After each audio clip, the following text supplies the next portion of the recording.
Innal hamdalillah nahmaduhu wa nasta'inuhu wa nastaghfiruh wa na'udzu billahi min shururi anfusina wa min sayyiati a'malina.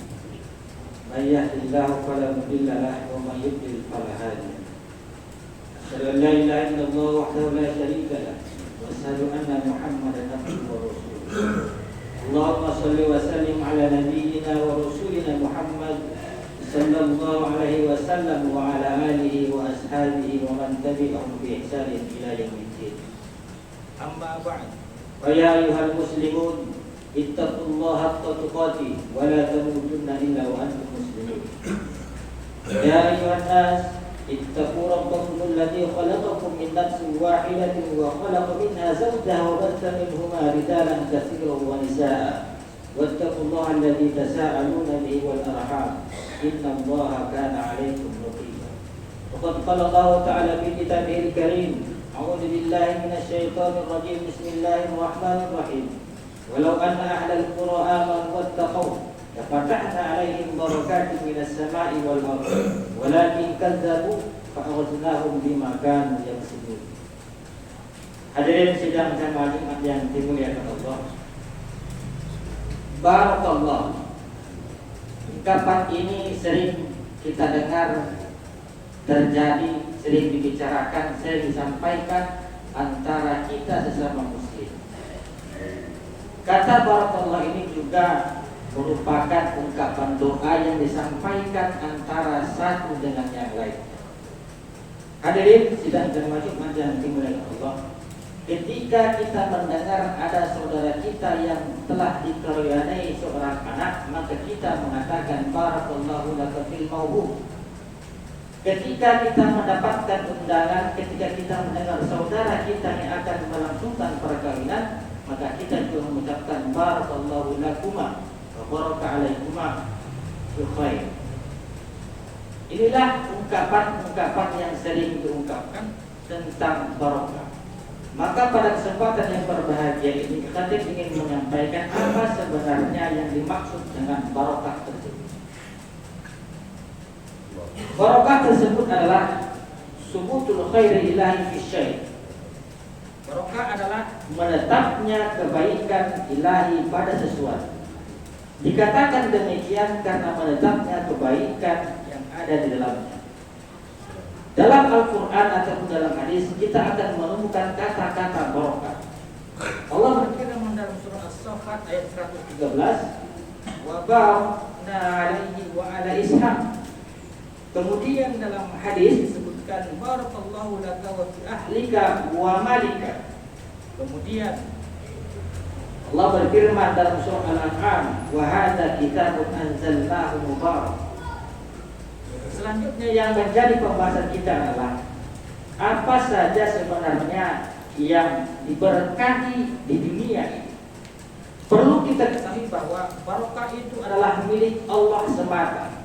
Statusnya sama dengan rezeki dan hidayah dan yang semacam ini.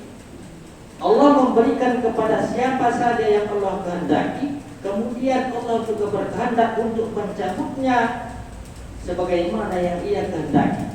Semua itu sesuai dengan hikmah dan pengaturan Allah Subhanahu wa taala.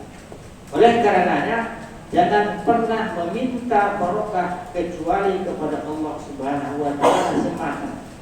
Hal ini sebagaimana keterangan dalam Sahih Al-Bukhari, Rasulullah SAW bersabda, "Wal barakatu minallah." Dan barakah itu adalah dari Allah Subhanahu wa taala. Hadirin sidang jamaah Jumat dan dimuliakan Allah. Dalam hadis ini sebenarnya terdapat isyarat bahwa pengadaan barokah itu berasal dari Allah Subhanahu wa taala semata. Ini tidak menghalangi untuk mengambil sebab-sebab yang bisa dipakai sebagai antara, sebagai sarana untuk mendapatkan barokah serta menjauhkan dari sebab-sebab yang bisa menghendaki barokah tersebut. Sebagaimana rezeki dari Allah Subhanahu wa taala semata.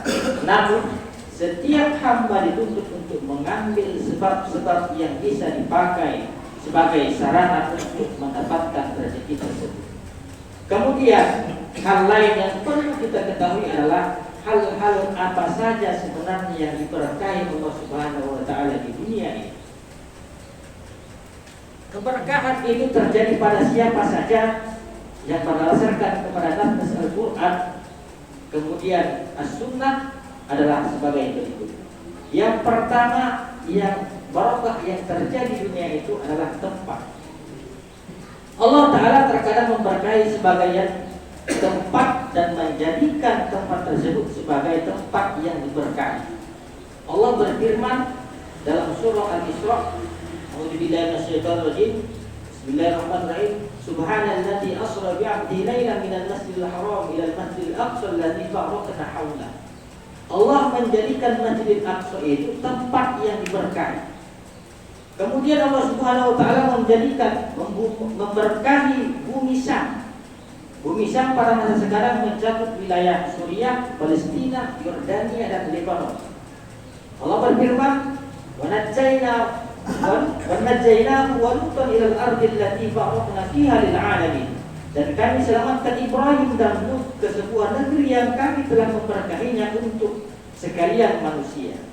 Imam Al-Alusi berkata bahwa yang dimaksud dengan negeri di sini adalah negeri Syam.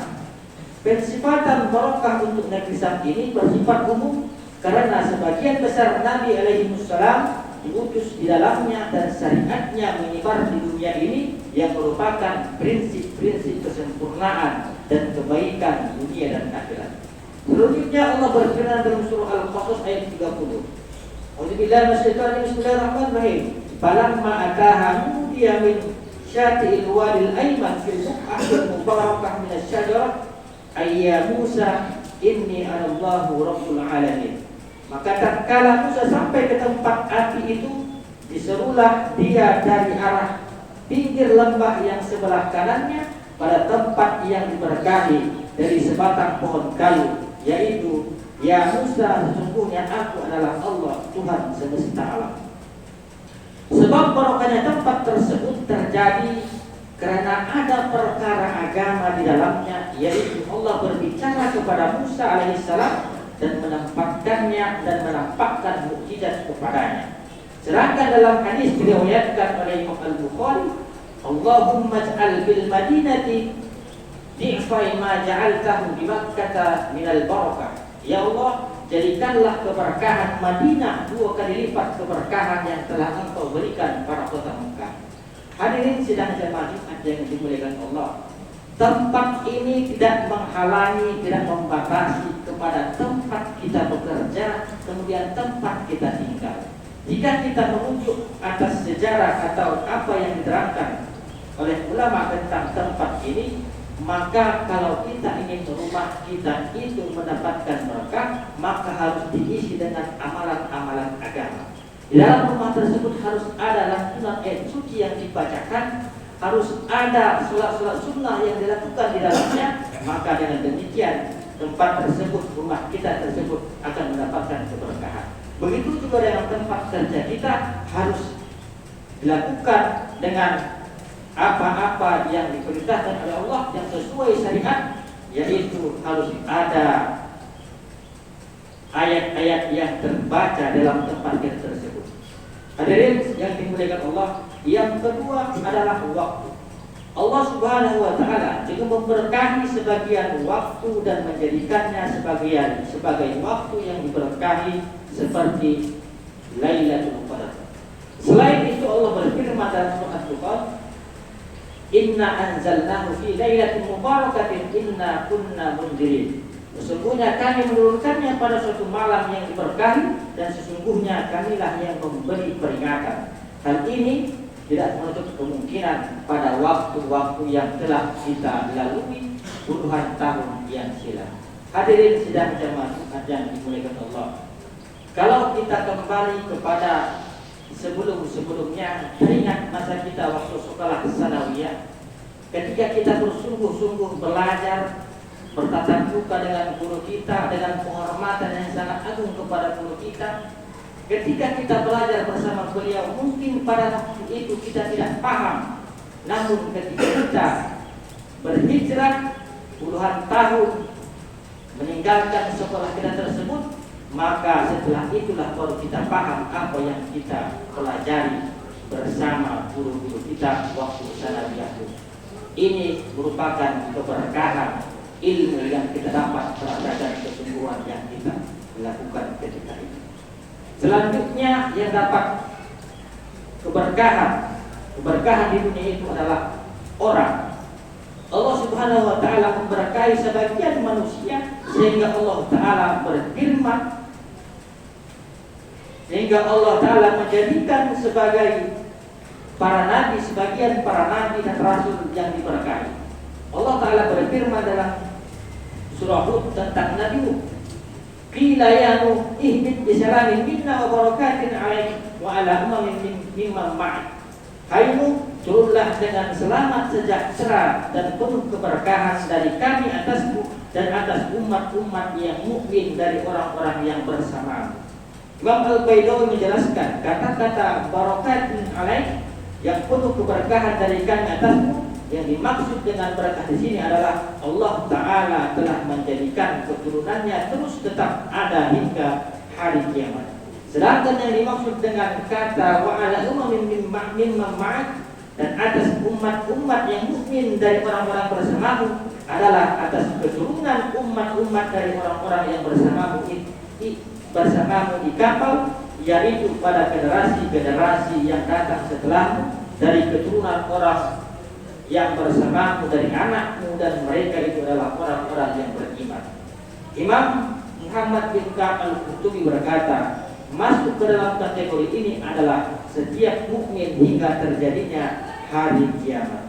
Hadirin sedang jamaah Jumat dan dimuliakan Allah, perlu kita ketahui bahwa setiap mukmin itu pada dirinya ada barokah sesuai dengan kadar imannya.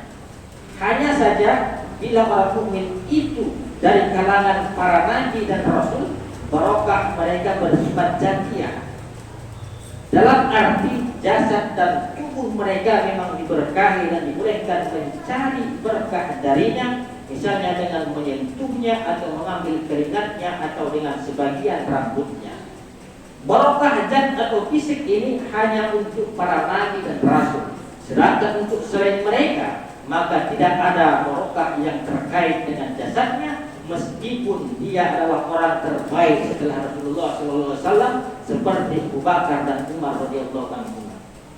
Belum pernah terdapat sebuah riwayat pun yang sahih yang menegaskan bahwa para sahabat dahulu mengambil berkah dari bagian tubuh Abu Bakar dan Umar sebagaimana mereka bertabarruk kepada fisik Nabi sallallahu alaihi wasallam. Hal ini karena barokahnya Abu Bakar dan Umar adalah barokah amal, bukan barokah zat sebagaimana barokah para nabi. Oleh karenanya Nabi pernah bersabda, inna minasyajari lama barakatuhu ka barakatil muslim. Sesungguhnya di antara pepohonan itu ada yang memiliki barokah seperti barokah seorang muslim. Hadis ini menunjukkan bahwa pada setiap muslim ada barokah. Barokah ini disandarkan kepada setiap muslim, yaitu barokah amal. Barokah ini kembalinya kepada iman, ilmu, dakwah dan amal. Barokah ini tidak terpindah dari satu orang ke orang lain. Berdasarkan hal ini, maka tabarruk mencari berkah dengan orang-orang soleh adalah dengan meneladani kesalihan mereka, mengambil ilmunya dan mencari faedah dari ilmunya. Tidak diperbolehkan untuk mencari berkah dengan mereka melalui menyentuh mereka atau mengambil keringat mereka dan seterusnya. Hadirin sidang jamaah Jumat yang dimuliakan Allah, yang keempat adalah pohon. Allah berfirman dalam surah An-Nur, min syajaratin mubarakatin zaitunah, dengan minyak dari pohon yang diberkahi, yaitu pohon zaitun. Dr. Muhammad Sulaiman Al-Asqar mengatakan terdapat pendapat yang mengatakan sisi dari keberkahan pohon ini adalah buahnya dapat dipakai sebagai lauk, minyak, penyamakan kulit dan bahkan bahan bakar, dan tidak ada satu bagian pohon pun yang tidak memiliki manfaat. Hadirin sidang jamaah Jumat dan dimuliakan Allah, pohon yang telah diciptakan Allah Subhanahu wa taala itu tentu memiliki manfaat. Kalau kita lihat sekarang dalam konsep hifdzul bi'ah, maka negara Indonesia kita khususnya menganjurkan untuk memelihara pepohonan baik di darat maupun di laut. Selanjutnya, keberkahan di dunia itu adalah air hujan, sebagaimana Allah berfirman, "Wa nazzalna minas sama'i ma'an mubarakan fa'ambatna bihi jannatin wa habbal hasid." Dan kami turunkan dari langit air yang banyak manfaatnya, lalu kami tumbuhkan dengan air itu pohon-pohon dan biji-biji tanaman yang dikekang. Air hujan itu diberkahi karena pada air hujan itu terdapat kehidupan segala sesuatu. Yang terakhir, perkataan. Allah menjadikan sebagian perkataan sebagai perkataan yang diberkahi. Fa idza dakhaltum buyutan fasallimu ala anfusikum tahiyatan min indillah mubarakatan thayyibah. Maka apabila kamu memasuki suatu rumah dan dari rumah-rumah ini, hendaklah kamu memberi salam kepada penghuninya, yang berarti memberi salam kepada dirimu sendiri. Salam yang ditetapkan dari sisi Allah yang diberi berkat lebih baik. Kemudian Allah Subhanahu wa taala berfirman, "Wa hadza kitabun anzalnahu mubarakah." Dan Al-Quran itu adalah kitab yang kami turunkan lagi diberkahi. Maksudnya adalah karena banyaknya faedah dan manfaatnya meluas, atau banyaknya kebaikan dan manfaat yang bersifat besar.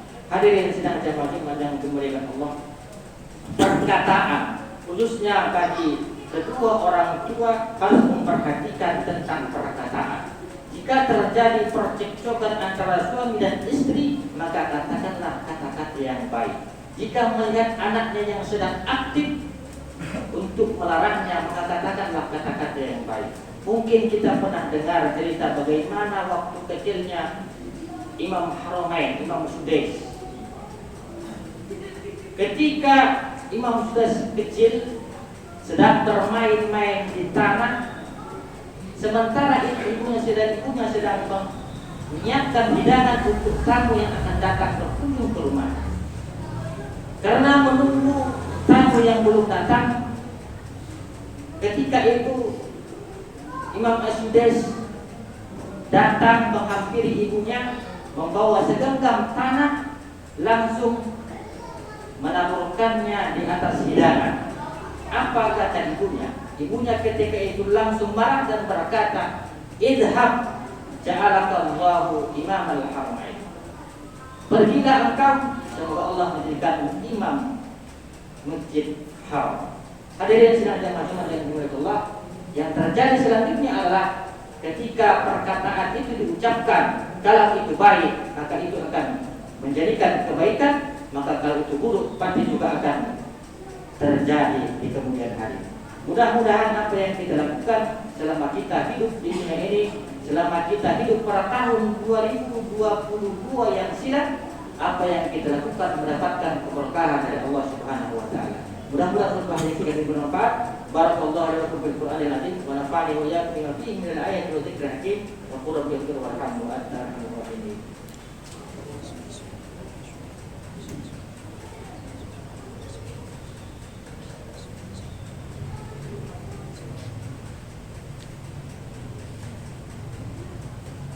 Alhamdulillah ala ihsani wa syukru lahu ala taufiqi wa amtinani. Asyhadu an la ilaha illallah wahdahu la syarika lahu wa asyhadu anna sayyidina Muhammadan abduhu wa rasuluhu ad-da'i ila ridwani. Allahumma shalli ala sayyidina Muhammad wa ala alihi wa sahbihi wa sallim tasliman katsiran. Amma ba'd, fa ya ayyuhan nas ittaqullaha fima amara wa antahu amma naha wa'lamu anna Allah amarakum bi amrin bada'a fihi bi nafsihi wa sana bi malaikatihi bi qudsihi. قال تعالى إن الله وملائكته يصلون على النبي يا أيها الذين آمنوا صلوا عليه وسلموا تسليما. اللهم على الخلفاء الراشدين أبي بكر وعمر وعثمان وعلي وعن بقية الصحابة والتابعين وتابع التابعين لهم بإحسان إلى يوم الدين وارض عنا معهم برحمتك يا أرحم الراحمين. اللهم اغفر للمؤمنين والمؤمنات والمسلمين والمسلمات الأحياء منهم والأموات. اللهم اعز الإسلام والمسلمين ووحد اللهم صفوفهم واجمع كلمتهم على الحق واكسر شوكة الظالمين واكتب السلام والأمن لعبادك الأجمعين. ربنا ظلمنا أنفسنا وإن لم تغفر لنا وترحمنا لنكونن من الخاسرين. ربنا لا تزغ قلوبنا بعد إذ هديتنا وهب لنا من لدنك رحمة إنك أنت الوهاب. ربنا آتنا في الدنيا حسنة وفي الآخرة حسنة وقنا عذاب النار. قال الله إن الله يأمر بالعدل والإحسان وإيتاء ذي القربى وينهى عن الفحشاء والمنكر والبغي يعظكم لعلكم تذكرون. فاذكروا الله العظيم يذكركم